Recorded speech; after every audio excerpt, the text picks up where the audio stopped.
Hello, Dr. Blayne. How are you? I'm doing well. How are you today, Nikki? I wanted to say this morning, but it's already afternoon. It's crazy. I know. Doing okay. It's rainy here today, so it feels like morning still. Yeah, it's raining here as well, which is a good thing 'cause it's been dry. But let's talk about some broody hens. Yeah, awesome. This is like one of my favorite topics, and my DMs are full right now of people sending me videos of their hens, and they're wondering what's wrong with them, especially new chicken keepers who have not experienced spring with chickens yet, and they are confused about why their hens are not leaving the nest box. So I was like, you know what? This is a great time to talk about it. Yes, it is. And, from the veterinary standpoint, it's all like hormones and stuff like that. Not a whole lot. We can definitely tweak things, but this is definitely a husbandry thing that Nikki's going to be the pro at more so than I am. Yeah, it's my favorite thing because I love watching a mother hen raise chicks, and it's just like so fascinating to me. So every year I try to give some hens a chance to do that. Okay, so a broody hen is a hen who her maternal instincts have kicked in, and she's decided she wants to hatch eggs. So that's a good thing, or it's a bad thing, depending on what you want. If you see, I'm sorry, I'm trying to look at the comments while I talk, but if you're out in your coop and you have a hen who is sitting on the nest box and she doesn't want to leave, sometimes there could be something wrong. But a lot of times she's just broody and she's decided, I'm staying here. There's nothing you can do about it. A lot of times if you go and put your hand in there, you're going to notice her growling at you or doing a purring noise. She fluffs up a bit. And I call them pancake chickens. If you take them out of the nest and you put them on the ground and they kind of just lay there like a pancake, they're kind of flattened out. Their tail is fanned out. That's a good chance your hen is broody. Sometimes they get protective of the nest. If they have eggs, they kind of peck at you. I have some who don't care at all. They don't growl. They don't purr at me. They just kind of sit there and let me do whatever, take the eggs if I need to. And then I have one who is a complete nut. She's just crazy. She will go after me. She will attack me. She's like a rooster who's like protecting the flock from a predator. She's so funny. So they can kind of range all over the place. And if you've seen one broody hen, then you kind of get a feel for it. Yes. Someone said they brood in everyone's favorite spot to lay, so it jams everyone else out. Yes. Yeah. That tends to happen. They like to pick a favorite spot. Do you want to talk about the hormone aspect of it? Do you have any insight there that you want to? Yeah, I mean, there's a whole cascade of hormones that are involved. It starts with prolactin, and there's this vasoactive intestinal peptide that's also involved. I mean, it goes really deep into the science, but it's a whole cascade of things that really happen and driven by. You mentioned this time of year. It's coming on, right? It's one of the most active times for this, and as we get into the summer too, and that's driven by increasing light, right? It's getting warmer outside, and then another influencer is those eggs underneath it, right? As they lay that clutch of eggs, that's just an instinct too to sit on those and to start hatching. So, it's great if you've got more questions on this afterwards. We've got an article. Rachel's putting it up right now, but you can go check that out too. It dives deep into all the hormone stuff. So I would go there if you got more questions about it. If somebody wants to know the science behind it. I get a lot of questions where people will say, can I force a hen to go broody? I want my chickens to hatch eggs, but nobody's broody. And I've never found that to be a possibility. You can't really talk a hen into one to sit on a nest of eggs. Some breeds are known for going broody and some breeds never do. I have hens who I hear a lot, like Orpingtons will be broody a lot.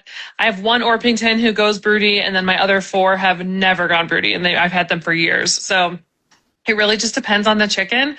My Silkies are broody a lot. My Cochins are broody a lot. I have a Green Queen who will sometimes sit, a Wyandotte who will sometimes sit, an Easter egger. It's kind of hit or miss. Those Mediterranean breeds are the chickens who are the tall, skinny, flighty birds, like your Sicilian buttercup and the Hamburg. Those tend to not go broody very often, if at all. And if you go to buy chicks at a hatchery, they have bios on them, and a lot of times they will add that in there as like a key point. Are they known to go broody? Are they known to not go broody? So you can kind of like pay attention. A lot of people don't want their chickens to go broody because they stop laying eggs when they're broody, and they're just, like somebody else said, they're clogging up the nest box. They're breaking eggs because they're trying to control everything. A lot of people don't like that. I like to have a few that do, because I like to give chicks to them. Let me see if we missed any questions here.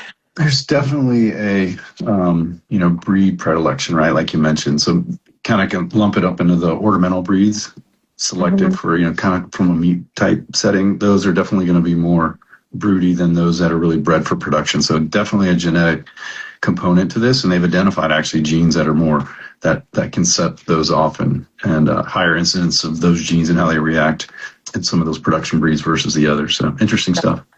Yeah, and I noticed it too. Like it tends to be contagious, where if one hen goes broody and you just leave her there, the other ones are like, well, that looks fun. Maybe I want to do that too.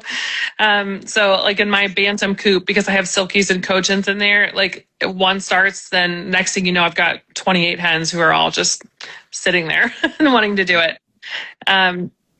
So what to do about it? We can talk about that. Like what are your options if you have a broody hen? Technically, you could just leave it and let them sit there. If you're not going to give them fertile eggs, or if you don't have a rooster, I guess we should start with that. For eggs to hatch, you have to have a rooster who is mating your hens, so he can fertilize the eggs and they can turn into chicks. If you don't have a rooster, those eggs are never going to turn into a chick. You could buy fertile eggs. You could go out and purchase them from a breeder or somebody who has a rooster, and you can put them under the hen for her to hatch. I do recommend marking them with a crayon or a pencil or something, so you know which eggs are the fertile ones. I have a horrible story about that. I don't know if I should share that on here or not. I will share it. I went out of town once and I had fertile eggs under a hen, and my dad was, I don't know if I should share this. My dad was collecting eggs for me, and I said, don't take the ones with the X's on them. And we were like probably 12 days in at this point. My dad sure did. And he had a hard-boiled egg in his lunch the next day, and that's all I'm going to share about that. Oh, wow. So definitely mark them. Definitely mark them. If you put fertile eggs under a hen, there are good chances that there's going to be problems, especially if she is with everybody else in the nest boxes, and those hens are kind of mean to each other when they want their spot. So they do a lot of pecking. They like rustling in. They hey, move over. I want in here. Eggs get broken, and things happen. So you go out to the coop and you're checking on your fertile eggs and your hen, and you have a broken one or one that's been opened up, and the chickens are not forgiving. They will just take care of that. They will. Sometimes you'll be like, where's the egg? It's completely missing. The hens have taken it and taken care of that situation. Well, and it goes back to, they're burning through all these calories sitting there, right? They're not eating. So it's it's a relatively easily accessible and easy meal. Yeah. So there's one way to look at it. For sure. And sometimes you put a hen on a clutch of eggs. She goes out once or twice a day to eat and drink and do her thing. When she comes back, she picks a different nest. I've had that happen before, where they're like, oh, look at these other eggs that my friends laid. I'm going to sit on these instead. And then the ones she was going to hatch have gotten cold and are no longer viable. So there's lots of problems, I think, with leaving fertile eggs in there. A lot of times it works just fine, but there are things to watch out for. If you can get her separated, I have a shelf in my coop, and then underneath I've got a little cage area. If I have a broody hen who I want to sit on eggs, sometimes I will just lift her up with a nest pad underneath her and just move her whole egg clutch and her, and she will stay on the nest. Sometimes they don't like that, and then they just pace back and forth and they want back to their nest box. So something to consider there. See, I saw something pop up here. It's probably worth mentioning too, if you really are interested in hatching eggs, and if you do have those hens that are broody, but you're maybe accustomed to putting them in an incubator, there's no better way to, at least from an efficiency standpoint, how well they can do it. We can't match what a hen can do, even in a commercial setting, a backyard setting we can manage individually at home. They will always surpass what we can do artificially in an incubator. So keep that in mind. Yep.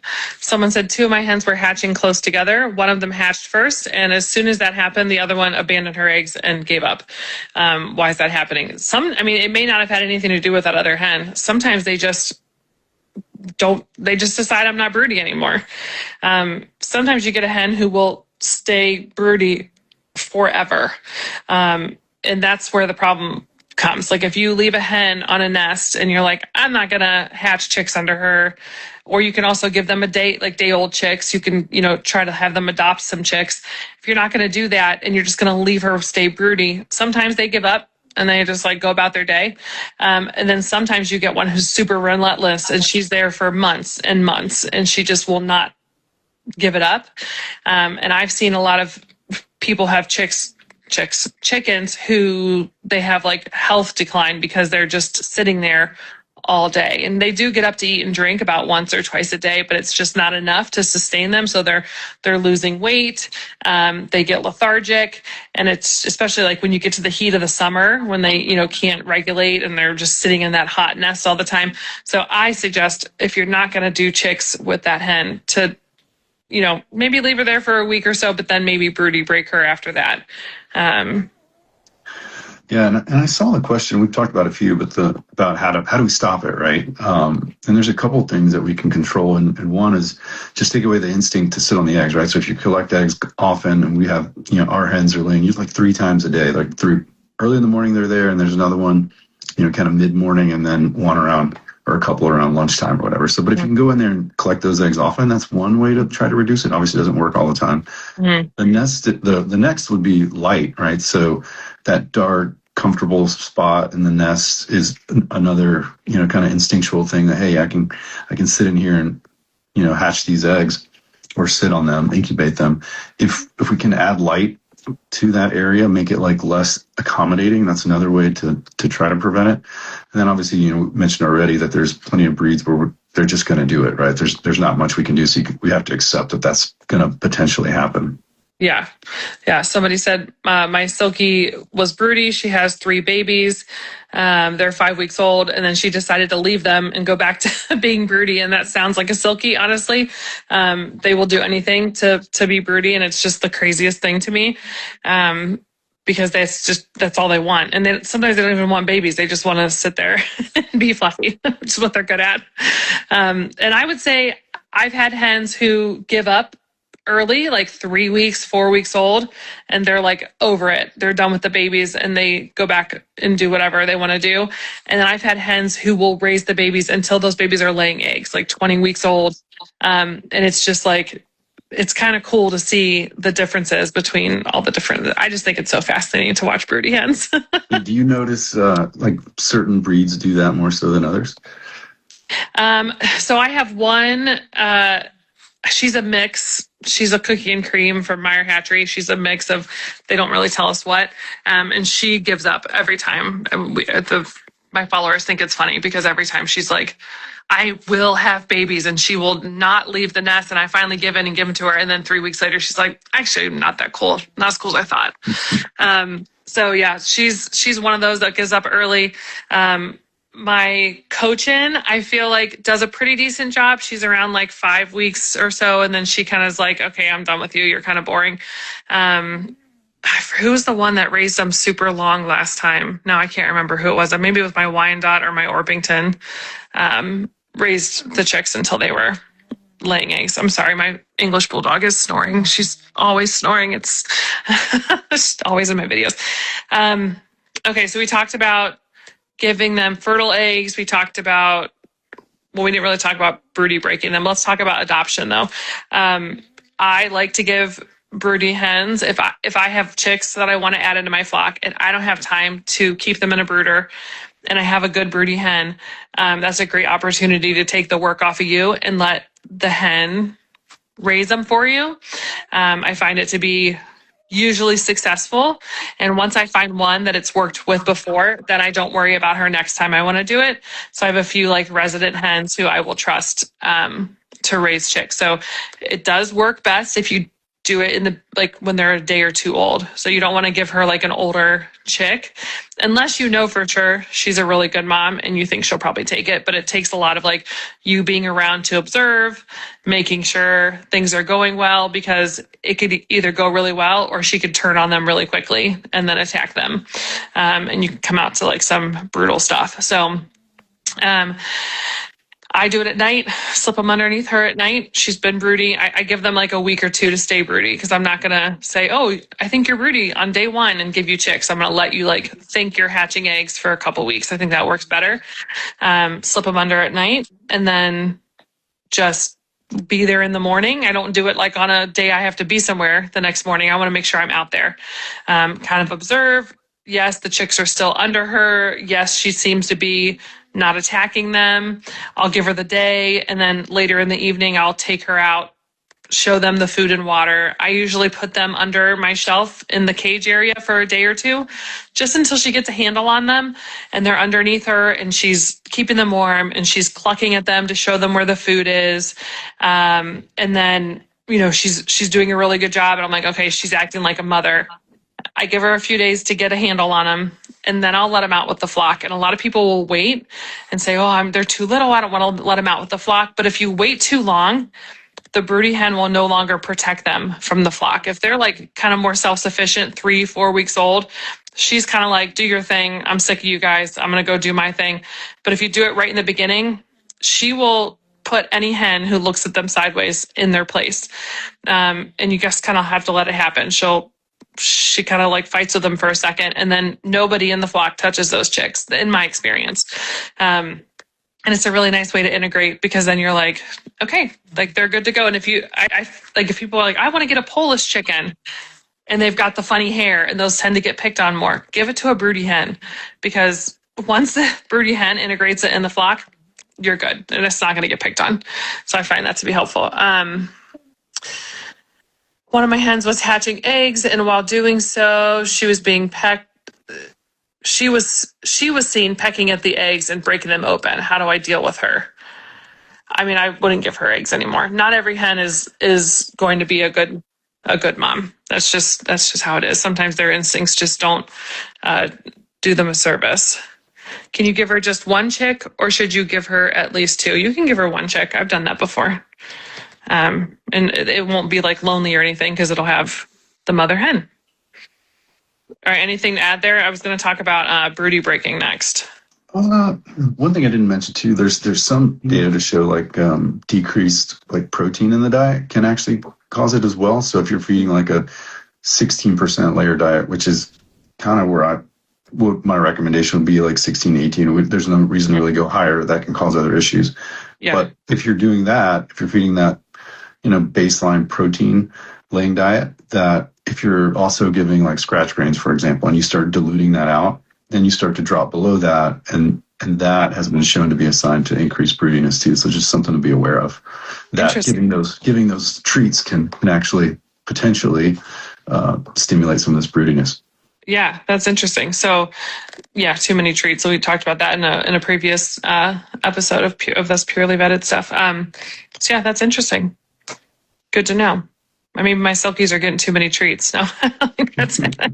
Yeah, it's not the only factor, but yeah. I'm going to go in there and put spotlights on their nest boxes. So I did take their curtains down recently. I was like, you guys don't need any darkness in here. Yeah, just hang your chandelier in there, and it'll be. Yeah, there you go. Okay, so broody breaking.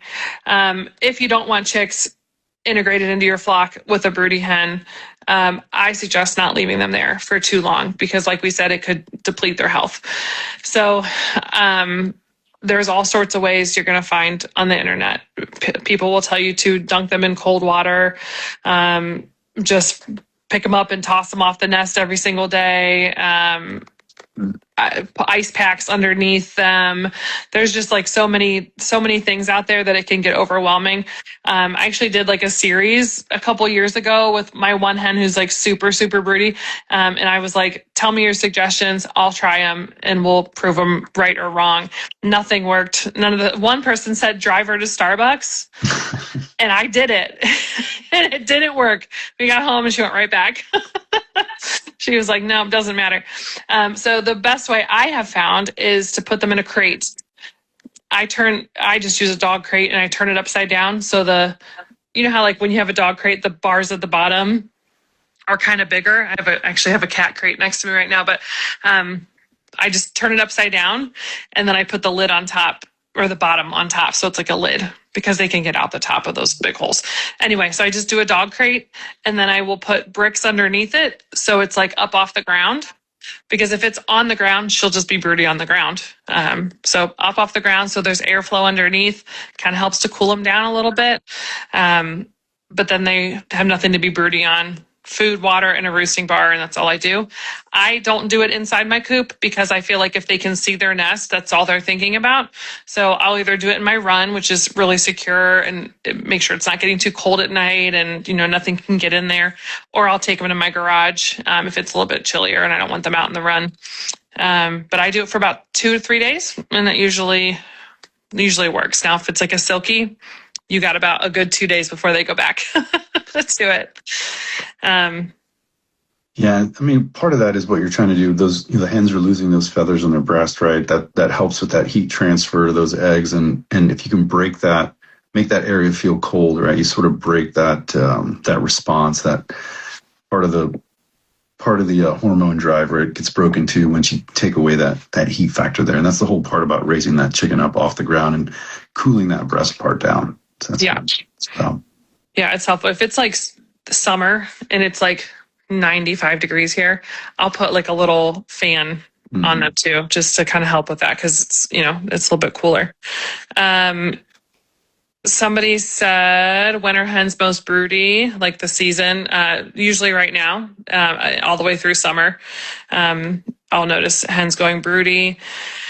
Someone said, what are your thoughts about medicated feed? I don't give my hens medicated feed. So if you have maybe she's asking in general, but if you have a hen who's raising a chick with your flock, then that chick can't have layer feed. So you need to either keep her separated, which I don't like to do because then it's harder to integrate that chick later on, but give her, and maybe you can speak on this too, I'll give her to the flock, she's with the flock, but everybody's getting the same feed then at that point. So either like an all flock feed is usually what I'll go for.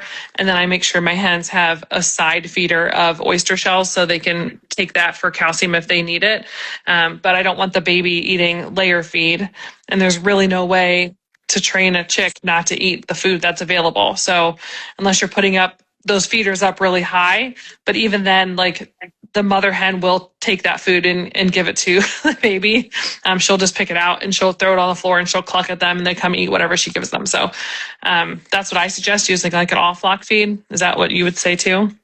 Yeah, that would work. There may be, and you could probably speak to this more, but just thinking about it, and I haven't dealt with this particular situation, but the pellets, which are more obviously for older birds, they're really kind of difficult for chicks to consume. That would be potentially one way, crumbles on the ground or, lower for your chicks with pellets above. Again, I'm sure this can happen where she throws some of those out and gives access to them, but they are more difficult for the chick to eat. So I'd probably prefer the crumble. So one way to approach it. I have seen Broody Hen, like they will break it up for them. They'll just they make it in little pieces. But I mean, how much are they actually getting? It's it is what it is. All right, let's see. Oh, but do you want to talk about medicated feed at all with older chickens? Yeah, I mean, so medicated feed in older chickens. So it's medicated to control coccidiosis, right? There's a little bit of amprolium in it, which is the same active ingredient as Encorid. And that does become important for baby chicks if you're trying to control coccidiosis, or if it's been an issue in your flock before. It's obviously something that you're trying to control. And again, as we already talked about, it's kind of hard to split one versus the other. It's not going to be, like when I say one versus the other, the hen eating it versus the chick eating it. It's not going to be a detriment to the hen to eat it, right? But it is a higher protein. There's certainly less, not nearly as much calcium in there. So adding that supplemental calcium that you mentioned is also very important. But if you have had coccidiosis issues in the flock before, it's something to consider. Again, it's not going to hurt the hen because it's not at a high enough level where we worry about it like knocking down decreasing its immunity to coccidiosis, just sort of suppressing those levels that could be beneficial for the chick. Yeah. It's kind of, I would say it's like you evaluate it based on your, previous circumstances. It's a case by case kind of thing. Yeah. I have seen something really cool, and you may notice it if you are giving a hen day-old chicks, and you're like, is she bonding with them? I'm not sure. Well, if you sit long enough and you observe, you may notice her preening her preen gland, which, if you don't know, right above the tail, a chicken will like lean back and put her beak into her feathers at the base of her tail. And she has a little tiny gland back there, a little preen gland. I don't mean you. I know you know that. I just meant people that are following. I get it. Okay. I get it. There's a lot of questions on that too. That's totally normal. People will ask, what is this thing? And they'll show me a picture. Right. Like, that's the preen gland, Uropygial gland, if you want to get real technical about it. But yeah, totally normal. Right. Go ahead. Sorry. Yeah. No, you're good. So she will you get the oils from her preen gland, and then she will rub them on her feathers where the chicks are, or the chicks themselves. And when I see a hen doing that, I'm like, she's got it. Like, I know she's good. And I think I've read, this has been a while since I've read it, but that it helps with like the bonding, and it helps with like the chick's immunity. And they're, kind of getting some stuff from her that's helpful for them. So it's really cool to see. Like, I will sit there like all day and just stare and be like, oh, she did it. Okay. I've got it on video a few times. I think it's cool. I love broody hens. Can you tell? Not at all. Not kidding. Okay. Someone said, can you feed them separate because I have two moms in the same pen? Can you feed them separate? Do you mean from the whole flock or from each other? So, I mean, if you keep them separated, you can feed them. But if they're going to join the flock at any point, they're just all going to eat the same food. So I don't think it's a good idea to like feed a mom and her babies like once or twice a day separately. Like, they need to have access to food all day long. So that would be my 2 cents on that. Yeah, for sure. Yeah, early access feed is critical. It's like they're doubling, tripling, quadrupling in size within a week. So it's really important that they get that feed early. Yeah. All right, let me see if there's anything I missed in here. Do you have anything else to add with broody hens? I think I talked about everything I had on my list here. Yeah, we covered the Broodygel pretty well, and I think that's probably going to be the most effective way to control it, right? You're just trying to reduce the temperature on the breast there, and taking the eggs out, like we already mentioned, is critical too, and the light. So do your light experiment, put some spotlights in there. Spotlights. Yeah, I will say, like, if I forget to collect eggs in my silky coop, like, I'm done for. Like, they're going to be, the next day, they're going to be all broody. So that was a good point there. I think that's... I'm curious if somebody can comment, or maybe you can comment, but the automated egg collection systems, right, where they lay and they kind of come out to the front, if people notice less broodiness in those birds, just because that stimulation is taken away almost instantly. Right. They don't have the option anymore. If you give chicks to a broody hen, do you leave her in the nesting box? So you can do it one or two ways. If she's up high in a nest box where she has to jump out, I prefer not to leave them there because the babies could fall out. Or if she's not a good mom and she's not keeping them under her, they may just, they may jump, they may fall. Other hens have access to them. And so even though she's a good mom, the other hens may not perceive them as, flock members yet. And so they could attack, especially if they want that nest box. And I've seen that happen. It's not pretty. So if you can get her to be broody in a crate or in a cage area, that would be ideal. If the nest box is really low, you give the babies at night, then be out there first thing in the morning before, the hustle and bustle starts happening. Simply Chicken said, oh, go ahead. No, I was going to ask that question of you. So when you do have this broody hen in the run, do you leave them in the run or do you bring them inside where they're more secure? Do you, if they have chicks, or you mean if I'm broody breaking? Let's see. That was the same question that you were about to read from Simply Chickens. Oh, okay. Okay. When I'm breaking, okay. So when I'm trying to get them to stop being broody, if you have a secure run where nothing's going to get in there at night, then they can stay there as long as it's not too cold, in my opinion. if you're like a little bit worried, you don't want predators to be around and seeing the hens in the run at night, or if you think like a rat or a mouse or a mink or anything like that could get in, then I bring them to my garage where I know nothing's going to get into them. So you can do either one. I just prefer not to leave them where they can see their nest. So if you have a crate in the coop, a lot of times they'll just like look at that nest and just want to stay broody. So one thing we didn't mention too is that, when they're in there, they're obviously tucked in there for weeks, potentially at a time. They're opened up to things, right? External parasites are one too. So we can see a lot more parasite pressure or burden in those chickens because they're just not taking care of themselves as well. And they're not moving around. They're not getting away from things. So external parasites can become an issue. And also just that whole process, right? They're not eating, they're losing weight. And part of that whole response is that they're immune suppressed, right? So it kind of opens them up for potentially other bugs that they could get. So they, if they get sick, that's something that we need to look at too. Yeah, for sure. Mites are a huge issue with broody hens. And then they get babies and then they have babies with mites, and it's a big, big trouble for sure. Okay. I think we got, someone said, how much do chicks and their moms eat? I don't have like a definite answer for that. I just let them eat free choice.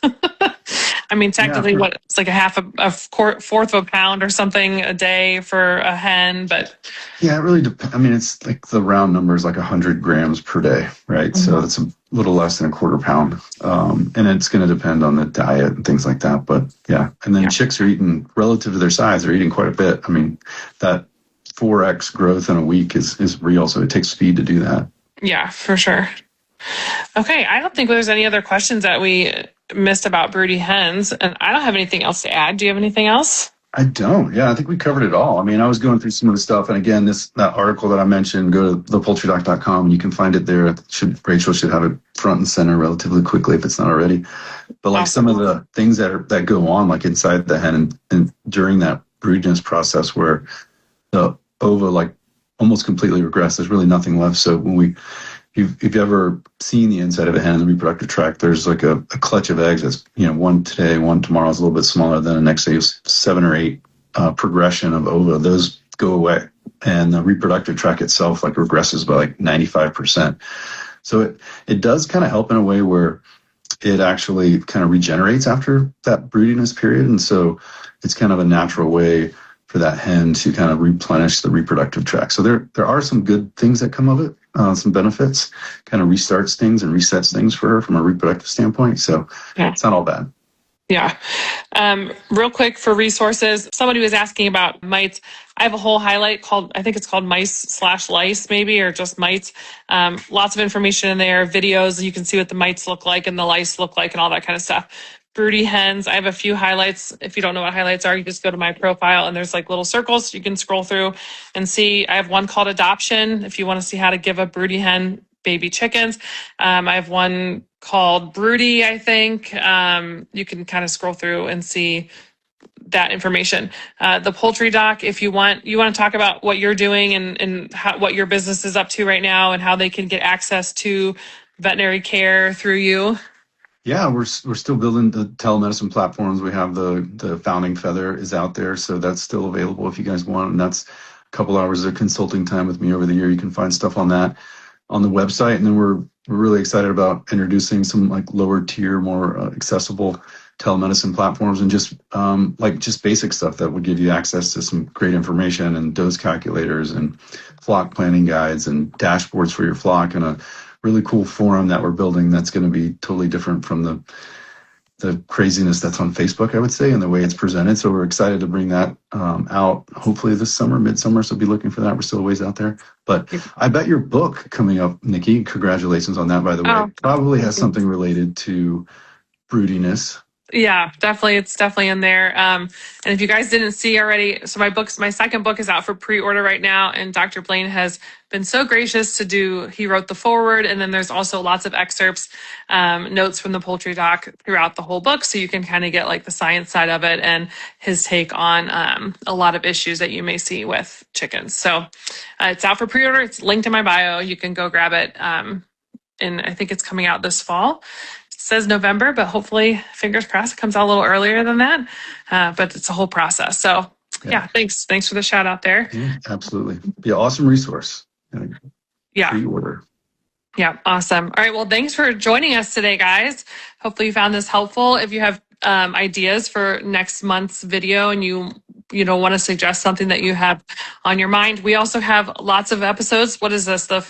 We're in the 5th month. It's May, so we've done 4 other episodes. Actually, we did 5 because we did one in December. Yeah, we did one in December. Yeah. Okay, yeah. So you can go back. It's in my highlights called Purely Vetted. You can go there and you can see all the past episodes. So except for last month was really bad. Like I was trying to block somebody who was being inappropriate, and then like our whole video got shut down. So we missed a lot of the front part of it. So anyway, all right. Thanks for joining, and good luck with your broody hens. And we will see you at the beginning of next month. That's right. Thanks, everyone. All right, Bye. guys. Have a good one.